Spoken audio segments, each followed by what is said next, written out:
50-50 ನಿವೇಶನಗಳು ಹಂಚಿರೋದ್ರ ಬಗ್ಗೆ ಸಾಧಕ ಬಾಧಕಗಳನ್ನ ದೇಸಾಯಿ ಕಮಿಟಿಗೆ ಕೊಟ್ಟಿದ್ದೀವಿ. ಏಕಸದಸ್ಯ ಅವ್ರದ್ದು ಕಮಿಟಿ ಮಾಡಿದ್ದೀವಿ. ಅವರು ಅದನ್ನು ಚೇರ್ ಮಾಡ್ತಿದ್ದಾರೆ.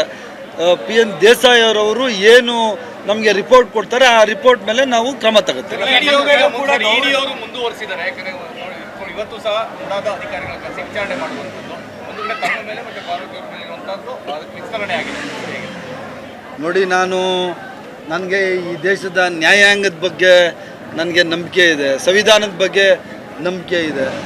ಈಗ ನ್ಯಾಯಾಂಗ ಏನು ನಿರ್ದೇಶನ ಕೊಡ್ತದೆ ಅದ್ರ ಪ್ರಕಾರ ನಾವು ಮುಂದುವರಿತೀವಿ. ಇಡಿ ಆದರೂ ಹೋಗಲಿ, ಇನ್ನೊಂದಾದರೂ ಹೋಗಲಿ, ಮತ್ತೊಂದಾದರೂ ಹೋಗಲಿ, ಅದ್ರ ಬಗ್ಗೆ ನಾವು ಏನು ತಲೆ ಕೆಡಿಸ್ಕೊಳ್ಳೋಂಥ ಸಂದರ್ಭ ಇಲ್ಲ, ಎದುರ್ಕೊಳ್ಳೋ ಅಂಥ ಸಂದರ್ಭವೂ ಇಲ್ಲ. ಯಾಕಂದರೆ ನಾವೇನೂ ತಪ್ಪು ಮಾಡಿಲ್ಲ. ನಾನಾಗಲಿ ಮಾನ್ಯ ಮುಖ್ಯಮಂತ್ರಿಗಳ ಪತ್ನಿಯವರಾಗಲಿ ಯಾವುದೇ ತಪ್ಪು ಮಾಡಿಲ್ಲ. ತಪ್ಪು ಮಾಡ್ದೇನೂ ಸಹ ಸುಮ್ಮನೆ ಬಯಾಸ್ಡ್ ಆಗಿ ಅದೇನೋ ಮೈಸೂರು ಚಲೋ ಮಂಗಳೂರು ಚಲೋ ಅಂತ ಮಾಡಿಬಿಟ್ಟು ರಾಜಕಾರಣಕ್ಕೆ ಮಾಡುವಂತಹ ಈ ಕೆಲಸ ಇವತ್ತು ತಪ್ಪು ಅಂತ ಇಡೀ ರಾಜ್ಯದ ಜನತೆಗೆ ಗೊತ್ತಾಗಿದೆ. ಲೋಕಾಯುಕ್ತರು ಅವರಲ್ಲಿ ಏನು ಸತ್ಯಾಸತ್ಯತೆ ಕಂಡುಹಿಡಿದು ಇವತ್ತು ಕೊಟ್ಟಿದ್ದಾರೆ. ಇಡಿ ಅವರು ಮಾಡಲಿ. ಇಡಿ ಈಸ್ ಆಲ್ಸೋ ಇಂಡಿಪೆಂಡೆಂಟ್ ಬಾಡಿ.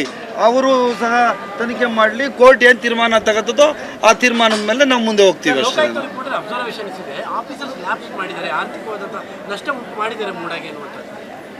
ಅದು ಬರಲಿ. ಏನಾದರೂ ಪರ್ಟಿಕ್ಯುಲರ್ ಆಗಿ ಇಂಥ ಆಫೀಸರು ಈ ಥರ ತಪ್ಪು ಮಾಡಿದ್ದಾರೆ ಅಂತ ರಿಪೋರ್ಟ್ ಬಂದರೆ ಡೆಫಿನೆಟ್ ಆಗಿ ಅವ್ರ ಮೇಲೆ ನಾವು ಕ್ರಮ ತಗೋತೀವಿ. ಸರ್ಕಾರ ಕ್ರಮ ತಗೊಳ್ಳೋಕ್ಕೆ ಯಾವುದೇ ಸಂದರ್ಭದಲ್ಲಿ ಸಹ ಹಿಂದೆ ಹೋಗೋದಿಲ್ಲ.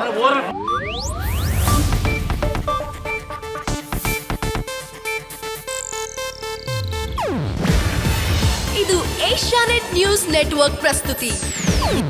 ನೀವು ನೋಡ್ತಿದ್ದೀರಾ ಏಷ್ಯಾನೆಟ್ ಸುವರ್ಣ ನ್ಯೂಸ್.